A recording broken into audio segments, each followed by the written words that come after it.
তাহলে আজকে ক্লাস হবে অর্গানিক কেমিস্ট্রি চ্যাপ্টার 1 সংকরণ নিয়ে।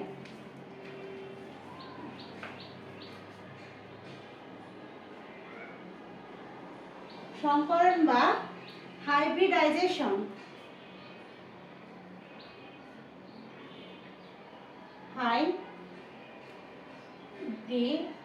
এই যে হাইব্রিডাইজেশন বা সংকরণ, এখান থেকে কিন্তু মাস্ট বি একটা প্রশ্ন তোমাদের এইবার পরীক্ষায় আসবেই। এই ক্লাসটা মনোযোগ সহকারে দেখো। আমি খুব সুন্দরভাবে ছোট ছোট ভাবে তোমাদের হচ্ছে বিভিন্ন মৌলের সংকরণটা লিখে দিব, তোমরা ওইটুকুই পরীক্ষায় লিখে দিবে। বইয়ে দেখবো বা সাজেশনে দেখবো অনেক বড় করে অ্যান্সারগুলো করে দেওয়া আছে, আমি খুব ছোট করে লিখে দিব।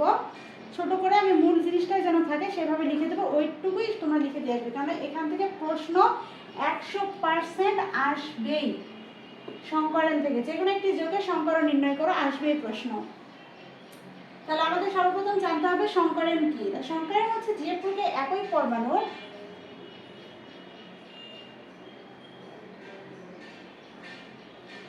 যে প্রক্রিয়ায়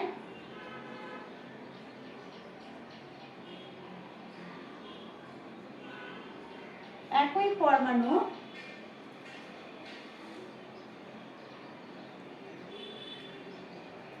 একই পরমাণু ভিন্ন ভিন্ন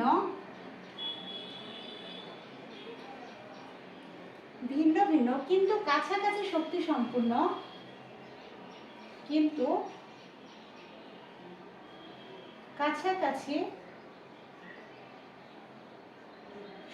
সম্পূর্ণ কোনো সমস্যা?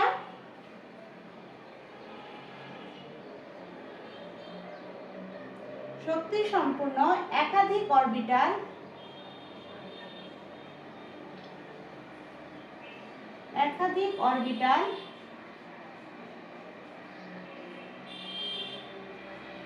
যে প্রক্রিয়ায় একই পরমাণু ভিন্ন ভিন্ন কিন্তু কাছাকাছি শক্তি সম্পন্ন একাধিক অরবিটাল একত্রে সংমিশ্রিত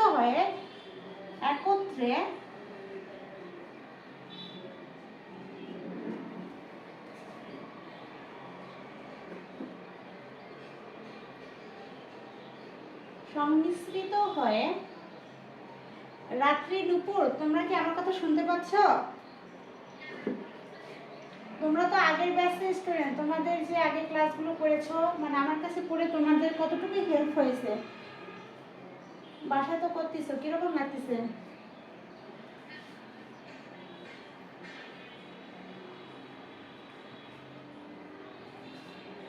তাহলে তোমরা রিভিউ দাও না কেন? হ্যাঁ, আজকে যেন আমি রিভিউ দেখি। তোমাদের জন্য একটা গ্রুপ খোলা হয়েছে, পাইছো? তোমরা গ্রুপের লিংক পাইছো? তোমাদের অ্যাডমিন দিছে? হ্যাঁ, তোমরা ওখানে তোমরা পোস্ট করতে পারবে, নিজেদের মতো পোস্ট করতে পারবে।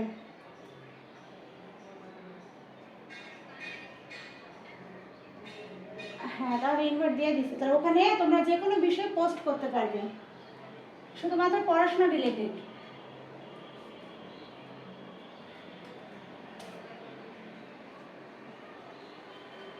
তাহলে সংকরণ কি? যে প্রক্রিয়ায় একই পরমাণুর ভিন্ন ভিন্ন কিন্তু কাছাকাছি শক্তি সম্পন্ন একাধিক অরবিটাল একত্রে সংমিশ্রিত হয়ে সমশক্তি সম্পন্ন সমসংখ্যক এবং দিক চরিত্র বিশিষ্ট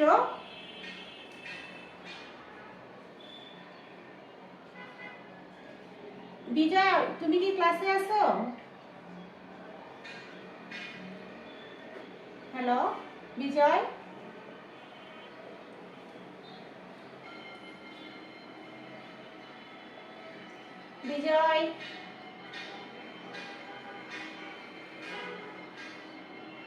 হ্যালো। আচ্ছা, তুমি যেহেতু নতুন, তোমাকে একটা কথা বলে রাখি, মাঝে মধ্যে যদি কখনো ক্লাস বন্ধ থাকে তাহলে মনে করো না যে আমরা ক্লাস নিব না, এরকম কিছু না। আমাদের তো কোর্স সিস্টেম, আমাদের কোর্স নেটের কারণে মনে হয়, আমাদের তো কোর্স সিস্টেম, আমরা সম্পূর্ণ কোর্স তোমার অবশ্যই কমপ্লিট করে দিব। মানে কোনো ক্ষেত্রে ব্যক্তিগত কারণে আমরা ক্লাস অফ দেই। আগের ব্যাচে যারা ছিল তারা জানে আমি একটু শারীরিকভাবে অসুস্থ, মাঝে মধ্যে আমাকে হসপিটালে যেতে হয়, তো তখন আমরা অফ রাখি।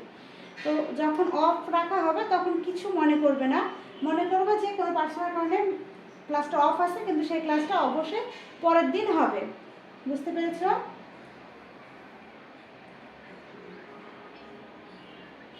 দিক চরিত্র বিশিষ্ট, চরিত্র বানানটা ঠিক আছে তো? চরিত্র বানান তো ঠিক নাই, সেটা এখানে হবে। দিক চরিত্র বিশিষ্ট নতুন অরবিটাল উৎপন্ন হয়, উৎপন্ন হয় তাকে সংকরণ বলে। তোমরা যদি তিনজনে এটা লিখে রাখো খাতায়, আমি খুবই ছোট করে লিখে দিচ্ছি, সাজেশনে দেখো অনেক বড় করে লেখা আছে আর অনেক কঠিনও লাগবে। তাকে সংকরণ বা হাইব্রিডাইজেশন বলে। তাহলে সংকরণ হচ্ছে যে প্রক্রিয়া একই পরমাণু ভিন্ন ভিন্ন কিন্তু কাছাকাছি সম্পূর্ণ। তাহলে একই পরমাণু, আমি এখন বলি তোমরা এখন তিনজন আছো, তিনজনে পড়তেছে অনার্স ফার্স্ট ইয়ারে, কিন্তু নূপুরের কলেজ হচ্ছে আলাদা, রাত্রি কলেজ আলাদা, বিজয়ের কলেজও আলাদা, কিন্তু তোমরা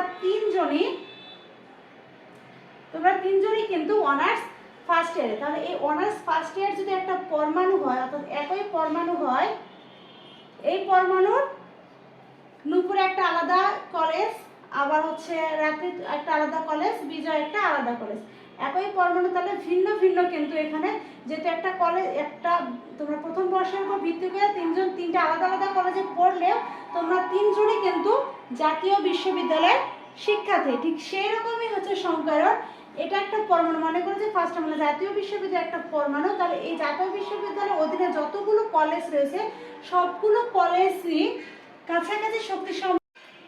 তাহলে আমরা কোথায় ছিলাম? সংকরণ কত প্রকার ছিল? সংকরণ যে প্রধানত 3 প্রকার বা 4 প্রকার 5 প্রকার, এটা অ্যাপ্রোপ্রিয়েট না। সংকরণ বেশ কয়েক প্রকারে হতে পারে, যেমন sp সংকরণ, sp2 সংকরণ, sp3 সংকরণ, sp3d সংকরণ, sp3d square সংকরণ, sp3dq সংকরণ। এখন যদি বলা হয় sp সংকরণ কাকে বলে বা sp2 সংকরণ কাকে বলে, আমরা সরাসরি কোনো সংজ্ঞা মুখস্থ করব না, আমরা এভাবে লিখব s আর p অরবিটাল মিলে যে সংকরণ উৎপন্ন হয় তাকে sp সংকরণ বলে। এরপর যদি বলা হয় sp2 সংকরণ কাকে বলে, তাহলে বলবো একটি s অরবিটাল আর p এর উপরে স্কয়ার, তার মানে p কয়টা? দুইটা p, তাহলে একটি s অরবিটাল আর দুইটি p অরবিটাল মিলে যে সংকরণ উৎপন্ন হয় তাকে বলা হয় sp2 সংকরণ। এরপর দেখব s একটা p তিনটা, তাহলে এখানে একটি s আর তিনটি p অরবিটাল মিলে যে সংকরণ উৎপন্ন করে তাকে বলা হয় sp3 সংকরণ। এরপরে যদি বলে sp3d সংকরণ কাকে বলে, তাহলে এখানে s একটা, p তিনটা, d একটা, তাহলে একটি s, একটি d এবং তিনটি p অরবিটাল মিলে যে সংকরণ গঠিত হয় বা উৎপন্ন হয় তাকে বলা হয় sp3d সংকরণ। এরপর যদি বলা হয় sp3d স্কয়ার সংকরণ কাকে বলে, আমরা বলবো একটি s অরবিটাল, তিনটি p অরবিটাল আর দুইটি d অরবিটাল মিলে যে সংকরণ উৎপন্ন হয় তাকে বলা হয় sp3d স্কয়ার সংকরণ। এরপর যদি বলা হয় sp3dq সংকরণ কাকে বলে, আমরা বলবো একটি s, তিনটি p আর তিনটি d অরবিটাল মিলে যে সংকরণ উৎপন্ন হয় তাকে বলা হয় sp3dq সংকরণ। ক্লিয়ার? তাহলে আমাদের সংজ্ঞা মুখস্থ করতে আর হচ্ছে না, আমরা সিম্বল দেখে বলে দিতে পারবো কোন সংকরণের সংজ্ঞাটা ঠিক কি রকম হবে।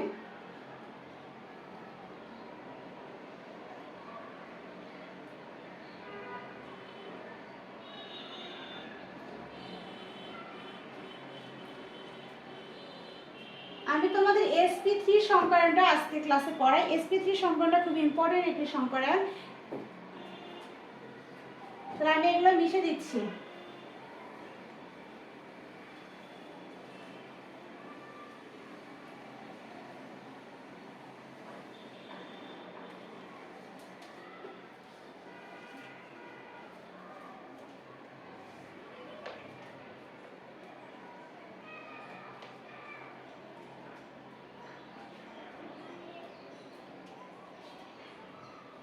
sp3 সংকরণ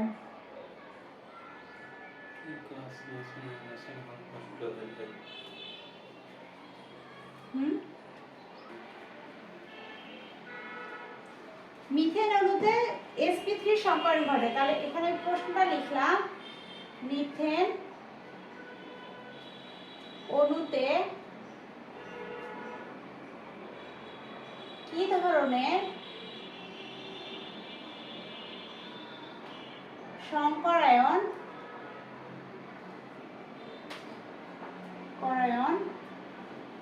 ঘটে? এটা যদি প্রশ্ন দেওয়া থাকে তাহলে আমরা লিখব মিথেন অণুতে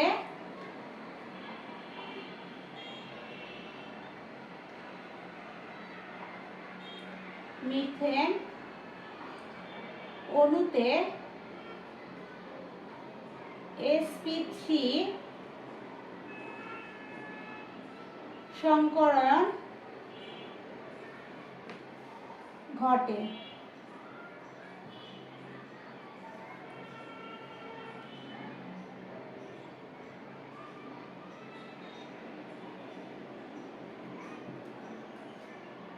কেননা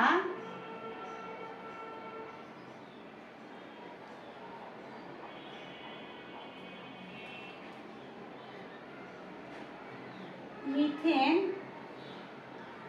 অণুতে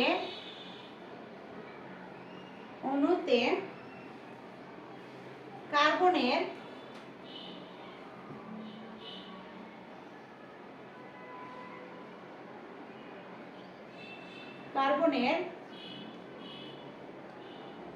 চারটি sp3 সংকরণের সাথে সংকরণ অরবিটালের সাথে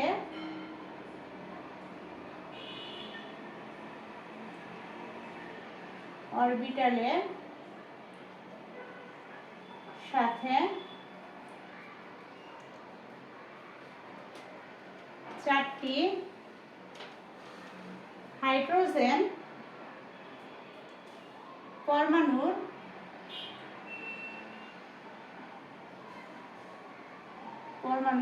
s অরবিটাল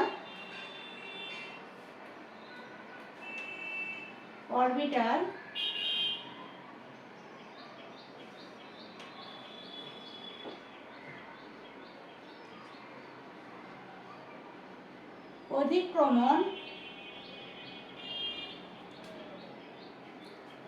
করে চারটি কার্বন হাইড্রোজেন সিগমা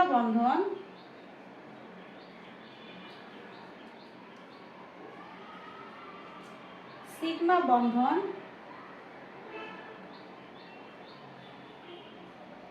গঠন করে।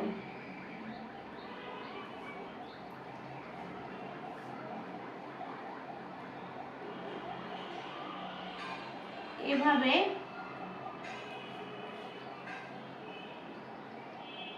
মিথেন অণুর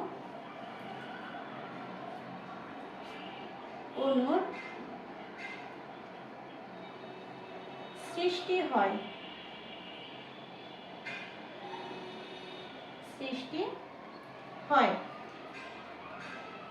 এখন sp3 সংকর অরবিটাল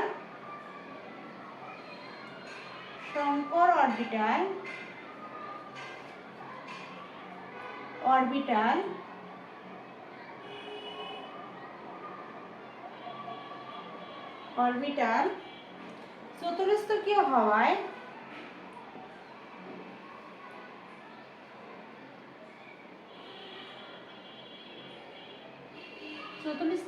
হওয়ায়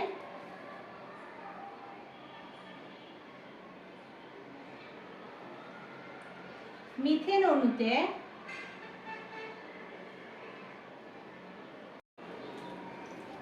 অণুর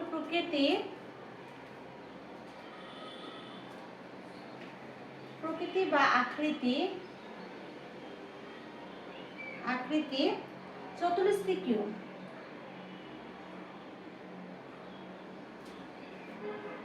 চতুর্স্থিকীয় হয় এবং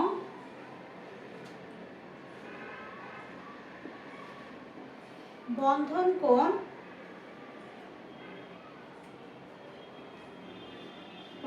কোণের পরিমাণ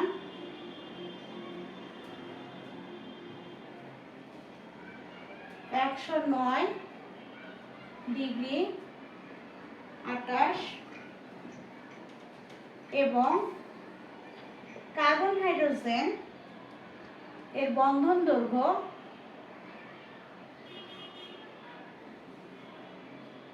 0.104 ন্যানোমিটার।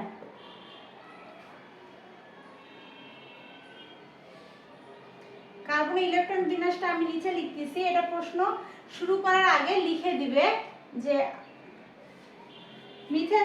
মিথেনের কার্বন পরমাণুতে শেষে যে কার্বন ইলেকট্রন বিন্যাসটা দিয়েছি, যে কার্বন 6 স্বাভাবিক অবস্থায় ইলেকট্রন বিন্যাস হবে 1s2 2s2 2px1 2py1 2pz0। এরপর যখন উত্তেজিত অবস্থায় কার্বন ইলেকট্রন বিন্যাস হবে তখন p অরবিটাল থেকে একটি ইলেকট্রন z অরবিটালে গিয়ে এখানে ps অরবিটালে ইলেকট্রন যাবে z অরবিটাল, অর্থাৎ উত্তেজিত অবস্থায় সমজাত একটা ইলেকট্রন তার উপস্তরে প্রবেশ করে। তাহলে এখানে হবে 1s2 2s1 2px1 2py1 2pz1। এরপরে যে আমরা যে প্রশ্ন উত্তরটা লিখলাম যে মিথেন অণুতে sp3 সংকরণ ঘটে, কেন মিথেন অণুতে কার্বনের 4টি sp3 সংকরণ অরবিটালের সাথে, তাহলে কার্বনের 4টি sp3 সংকরণ, একটা দুইটা তিনটা চারটা, আর এটা হচ্ছে মাঝখানে একটা কার্বন c। তাহলে কার্বনে এই 4টি sp3 সংকরণ অরবিটাল 4টি হাইড্রোজেনের সাথে বিক্রিয়া করে 4টি কার্বন হাইড্রোজেন, একটা কার্বন হাইড্রোজেন, দুইটা কার্বন হাইড্রোজেন, তিনটা কার্বন হাইড্রোজেন, চারটা কার্বন হাইড্রোজেন সিগমা বন্ধন গঠন করবে। এভাবেই মিথেন অণু সৃষ্টি হয়। আর এখানে যে বন্ধনটা উৎপন্ন হবে এটা হবে সিগমা বন্ধন, কারণ আমরা জানি সোজাসুজি যখন অধিক্রমণ করে তখন হয় সিগমা বন্ধন, আর যখন পাশাপাশি অধিক্রমণ করে তখন হয় পাই বন্ধন। আর পাই বন্ধন গঠন করার জন্য অবশ্যই একটা অসংকরিত পি অরবিটাল থাকতে হবে, কিন্তু এখানে কোনো অসংকরিত পি অরবিটাল নেই, সবগুলো সংকরিত অরবিটাল। এই কারণে এখানে 4টি sp3 সংকরণ অরবিটাল 4টি হাইড্রোজেন পরমাণুর সাথে অধিক্রমণ করে 4টি কার্বন হাইড্রোজেন সিগমা বন্ধন গঠন করবে, যেখানে বন্ধন কোণ হবে 109 ডিগ্রি 28 সেকেন্ড। ক্লিয়ার?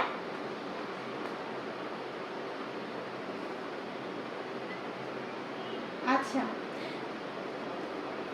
এইটুকুই প্রশ্নে লিখবে, এর বেশি কিছু লেখার দরকার নেই। সাজেশনে দেখবে অনেক বড় করে লেখা আছে, অত বড় করার দরকার নেই। উত্তর যদি এরকম আসে উত্তর এরকমই দিয়ে দিবে। যদি পারো আর একটু গুছিয়ে সুন্দরভাবে লিখে দিতে তাহলে দিতে পারো।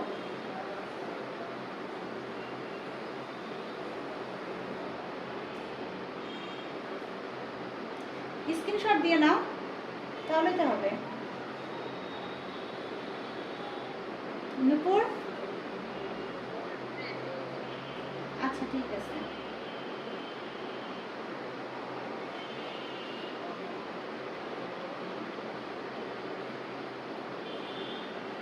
সাজেশনে আমি সাজেশনের যেটা পরামর্শ দিব, ব্যতিক্রম সাজেশনটা আমার কাছে ভালো লাগে একটা ক্ষেত্রে, যে ওখানে ব্রিফ প্রশ্নগুলো সুন্দর করে দেওয়া থাকে, চ্যাপ্টার ওয়াইজ দেওয়া থাকে, আর রেনেসাতে সবগুলো একসঙ্গে দেওয়া থাকে।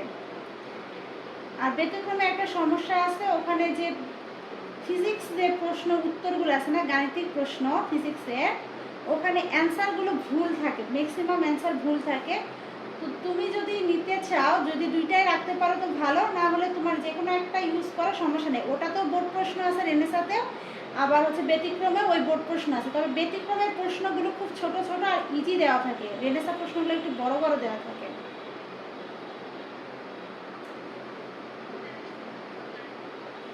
আচ্ছা, এখানে দেখো এই যে সংকরণের যে চিত্রটা অঙ্কন করেছি, এখানে একটা sp3, এখানে একটা sp3, এখানে একটা sp3, এখানে একটা sp3।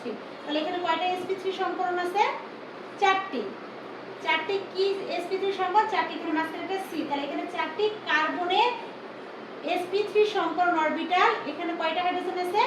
4টি। তাহলে এখানে 4টি কার্বনের sp3 সংকরণ অরবিটাল 4টি হাইড্রোজেন অরবিটালের সাথে অধিক্রমণ করবে। অধিক্রমণ করার ফলে এখানে উৎপন্ন করবে আবার কয়টি? দেখো, কার্বন হাইড্রোজেন একটা, কার্বন হাইড্রোজেন দুইটা, কার্বন হাইড্রোজেন তিনটা, কার্বন হাইড্রোজেন চারটা, আবার 4টি কার্বন হাইড্রোজেন সিগমা বন্ধন গঠন করবে, কেননা এখানে কোনো অসংকরিত পি অরবিটাল নেই, তাই এখানে পাই বন্ধন হবে না, এখানে হবে শুধুমাত্র সিগমা বন্ধন। আর এই বন্ধন করে মান হবে 109 ডিগ্রি 28 সেকেন্ড। বুঝতে পেরেছ?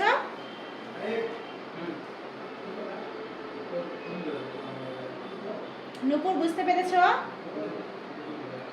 আচ্ছা, তাহলে ক্লাস আজকে এই পর্যন্তই। হ্যাঁ, এরপর হ্যাঁ বলো। তুমি অর্গানিক কেমিস্ট্রি সাজেশন পাওনি? আমাদের তো সব সাজেশন রেডি। তুমি অর্গানিক কেমিস্ট্রি আগে কোর্স করোনি না? ও আচ্ছা, আমি এ বিষয়ে কথা বলতে পারবো না, তুমি হচ্ছে তোমার ভাইয়ের সঙ্গে কথা বলে নিও, ঠিক আছে? আমাদের সব সব সাবজেক্ট অনার্স ফার্স্ট ইয়ারের সব সাবজেক্টের সাজেশন কমপ্লিট করা আছে, শুধু ক্যালকুলাসটা বাদ আছে, এটা সামনের সপ্তাহে বা কিছুদিনের মধ্যে দিয়ে দেওয়া হবে।